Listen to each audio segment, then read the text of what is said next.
Bueno, muy buenas tardes a todos, gracias por estar aquí. Hoy tenemos, la tarde de hoy, las quinceavas o decimoquinta sesión del seminario del departamento que hemos llevado a lo largo del año.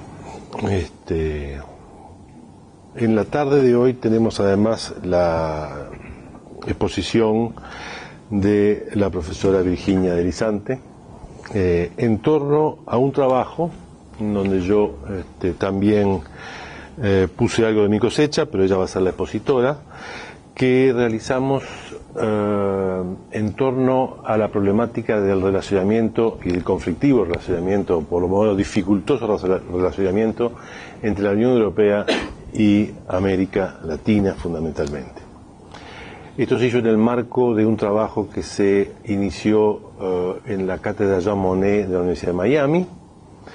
en un coloquio que se realizó a principios de este año, que era un coloquio preparatorio para un congreso mucho más grande que se llevó a cabo 2 meses después, más o menos, en la ciudad de Baltimore, donde concurrieron muchos cientos de académicos, en donde nosotros finalmente no concurrimos. Pero en todo caso, nuestro paper, que va a ser el que Virginia nos va a exponer hoy, estuvo presente en el conjunto de los aportes que se hicieron tanto de Europa como de América Latina, como de algunas otras partes, si yo recuerdo bien el programa original del Congreso de Baltimore. En resumen, entonces, los voy a dejar con Virginia para no tomar más tiempo. Esto se hace con un tiempo limitado, así que no quiero alargarme mucho más. Virginia, adelante. Bueno, buenas tardes. Gracias, Javier. Es cierto que en oportunidad de la propuesta que nos hizo la Universidad de Miami, entonces nos centramos en tratar de ver en este paper en realidad las idas y venidas en las relaciones Unión Europea-América Latina, los vaivenes, y intencionalmente lo llamamos Europa Latina, entre paréntesis, y América, quién se aleja de quién, un poco en este sentido,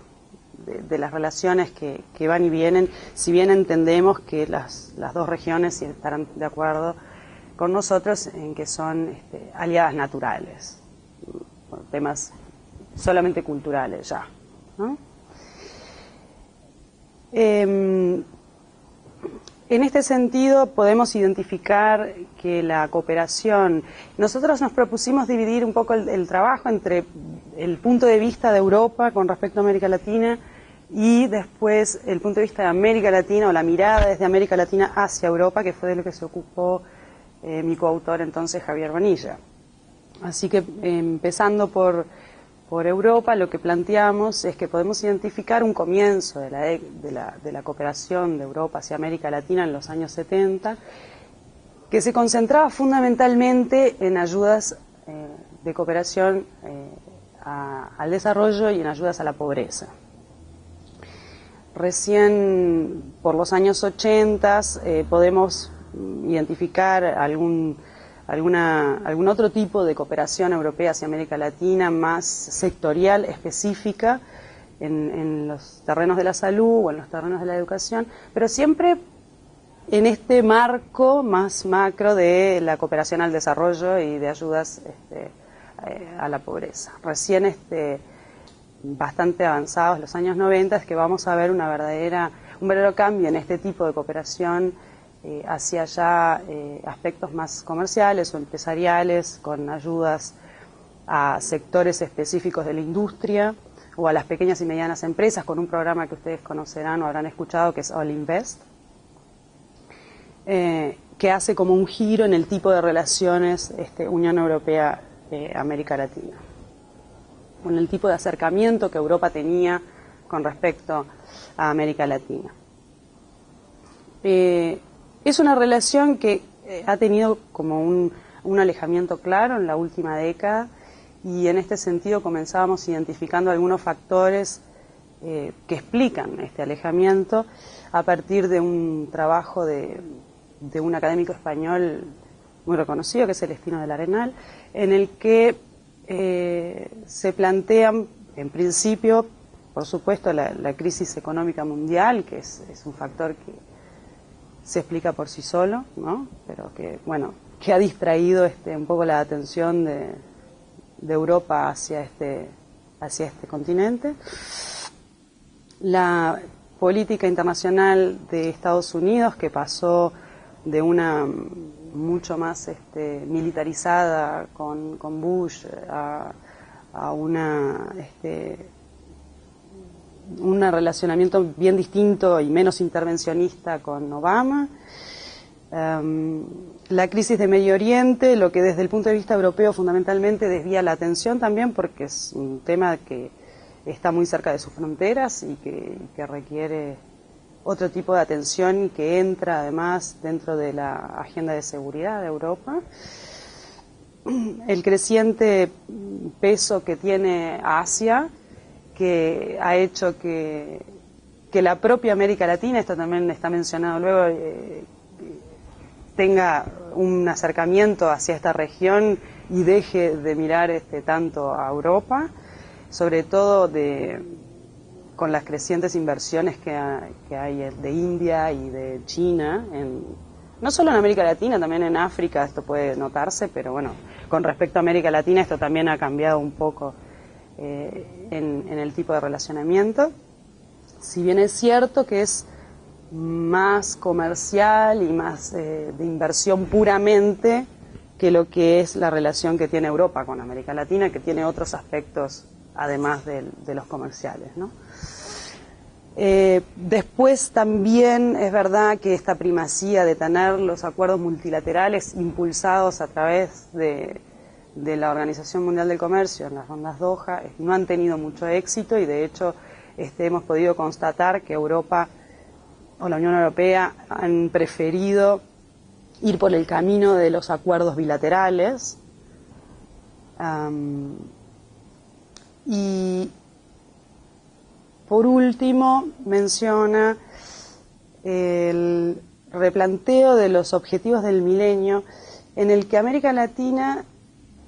no como conjunto, pero sí muchos de sus países dejan de calificar para la cooperación internacional. Y esto lo sabemos en carne propia, digamos, porque Uruguay es uno de los países que termina con la cooperación de la Unión Europea este año. O sea, a partir del año que viene no va a haber más proyectos en el marco de la cooperación para el desarrollo en Uruguay, porque no calificamos como país para este tipo de cooperación. Y esto ha pasado con varios países, lo que también hace que se distancie un poco en esta parte, por lo menos, la relación con la Unión Europea. Hay algo que también es claro en estos últimos 10-15 años, que después de un acercamiento muy importante que tuvimos al principio de la década, de fines de los 80, principios de los 90, cuando los países latinoamericanos, o por lo menos los del Cono Sur, salían de las dictaduras y tuvieron como un viraje y un acercamiento importante hacia la Unión Europea, que después se prácticamente congeló a partir de una maratón que tuvo la Unión Europea de tratados y de reformas de sus tratados en función de la ampliación que se preveía después de la caída del muro de Berlín, de 10 nuevos Estados miembros en 2004 y 2 más en 2007, o sea que son 12 Estados nuevos que ingresaban de Europa del Este, que ningún interés tenían en América Latina, en función de que los propulsores más importantes de esta relación hasta el momento son y seguirán siendo España, por supuesto, Italia, Portugal y en alguna medida también Francia. Entonces, los países de Europa del Este no tienen, al tener esta cantidad de recursos dedicados a la ampliación, la fuerza que podían hacer los latinos de Europa para seguir manteniendo la atención o en un lugar privilegiado de la agenda a América Latina, se vieron muy disminuidos. Esto es una constante en la medida de que la ampliación continúa y continuará, y y de hecho los países candidatos tampoco ofrecen muchas expectativas para nosotros, ya que no son cercanos en este sentido. Estamos hablando de, bueno, Croacia acaba de entrar en julio ya, no es candidato, es miembro de pleno derecho, pero tenemos a Islandia, Turquía, Macedonia, en fin, son países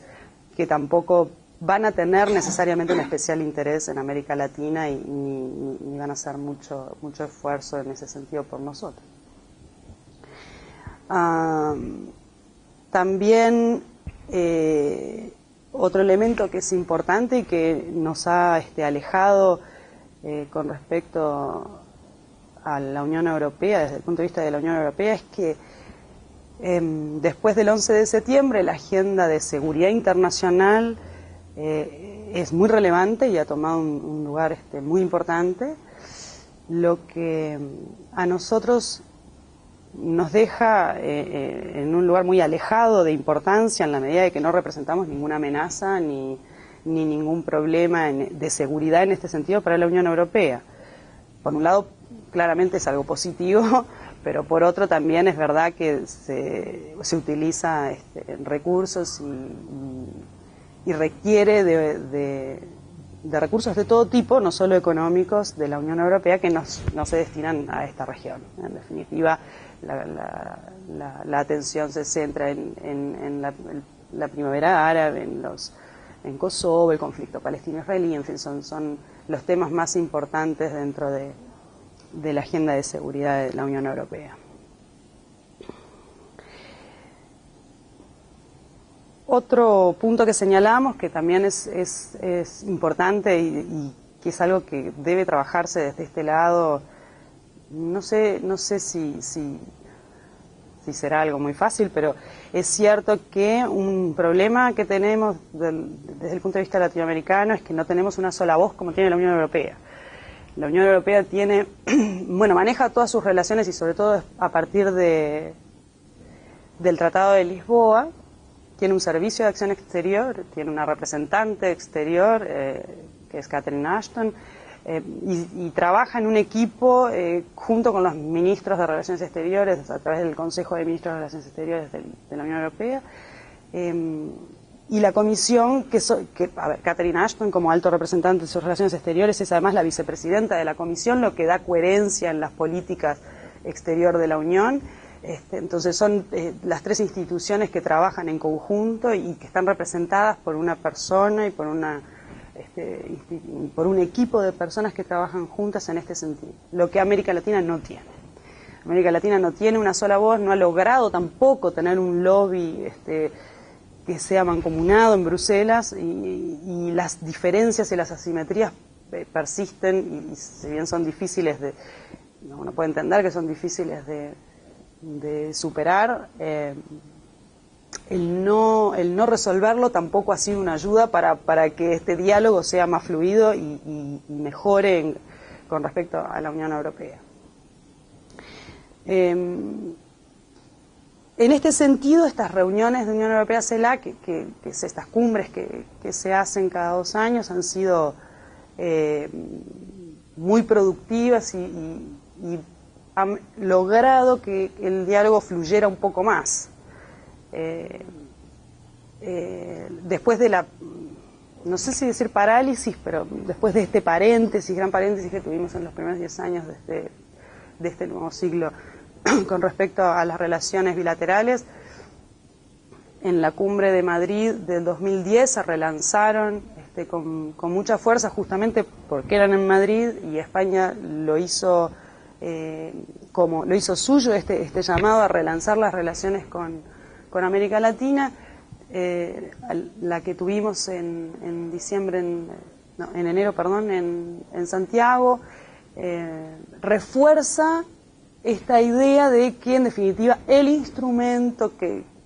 se encuentra y que sirve para poder entablar un diálogo más fluido son entonces estas cumbres Unión Europea-CELAC. Si bien no hay avances tangibles, sí a nivel discursivo, pero todavía de repente no en la práctica, con respecto a acuerdos regionales, han servido como interlocutores entre las dos regiones, eso es innegable. El comercio y la inversión directa no deja de ser importante, a pesar de que no se avance en este sentido. La inversión extranjera directa de la Unión Europea representa el 43% de toda la inversión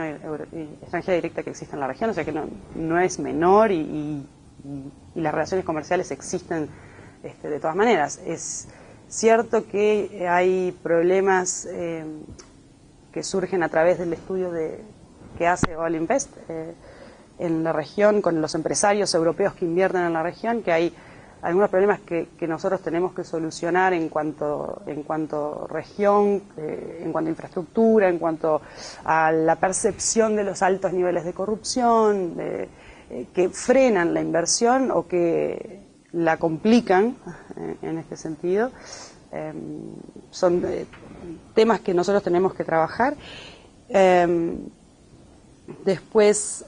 también la Unión ha trabajado en este sentido en el diálogo bilateral con los países de América Latina, en vez de seguir intentando un diálogo multilateral birregional. Sabemos que, ustedes saben, tenemos ya, en realidad, como Unión Europea, firmamos acuerdos de tratado de libre comercio con unos cuantos países de América Latina. Está, bueno, Chile, claramente, México. Este año poníamos aquí como candidatos que estaban por cerrar Perú y Colombia. Bueno, ya están firmados estos acuerdos, así que están en tratativas. Bueno, con respecto al Mercosur, estamos desde los 90 tratando de firmar un acuerdo de libre comercio con la Unión Europea, y en conversaciones que van y vienen y no llegan a ningún lado. Bueno, en principio, en un escenario muy optimista de nuestro jefe de la delegación de la Unión Europea acá en Uruguay, se cerraría ahora en diciembre. Yo personalmente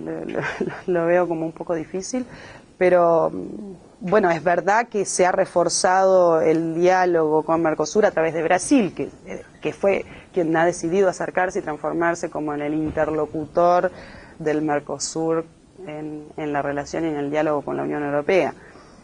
Lo que también lleva a una conversación de un tratado de libre comercio bilateral con Brasil, en definitiva, si no prospera el acuerdo con todo el Mercosur. Así que, bueno, algo que ha surgido como positivo, lo planteábamos, de esta relación Unión Europea-CELAC de Santiago, es que bueno, que el diálogo entre las dos regiones empieza a ser un poco más simétrico, en la medida que América Latina también no ha parado de crecer. Es una región que llama y que recibe, y una Europa que tiene la crisis más grande de su historia. Entonces, bueno, hay como ahí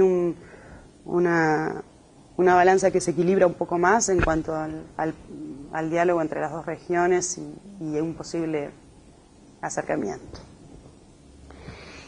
Desde el punto de vista, entonces, y acá menciono así, sin profundizar demasiado, en la parte del profesor Bonilla, desde el punto de vista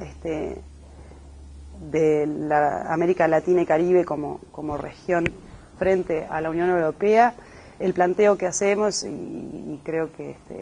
también es tangible,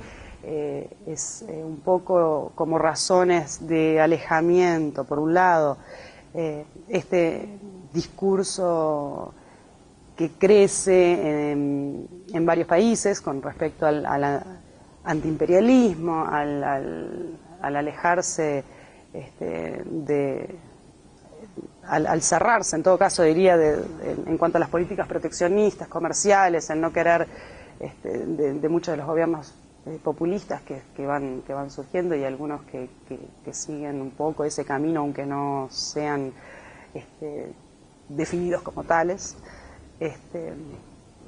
han provocado este discurso, llama el profesor Bonilla, este discurso victimista de América Latina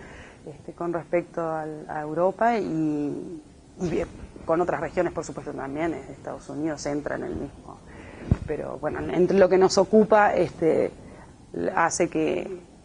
se cierre entonces un poco el diálogo con Europa en estos países. También esto, por supuesto, ha fomentado que el diálogo bilateral con aquellos países que siguen creyendo en la apertura del comercio y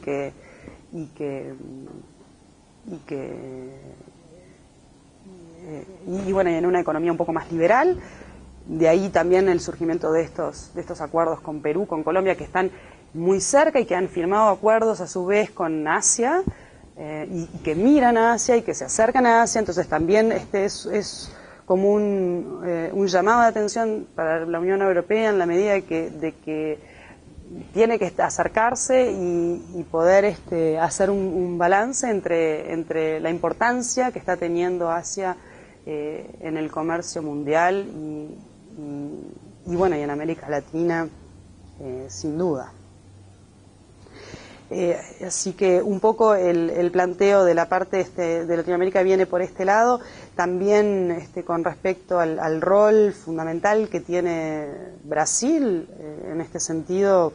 que toma un poco como el liderazgo de la región y en contraposición a un México que es comparable en términos de tamaño y de fuerza en el diálogo que puede haber con la Unión Europea, si bien de esta zona se encuentra un poco lejos, y ahí entonces es Brasil el que nos lleva un poco atrás, erigiéndose como el líder de la región y como interlocutor válido en este diálogo. En principio,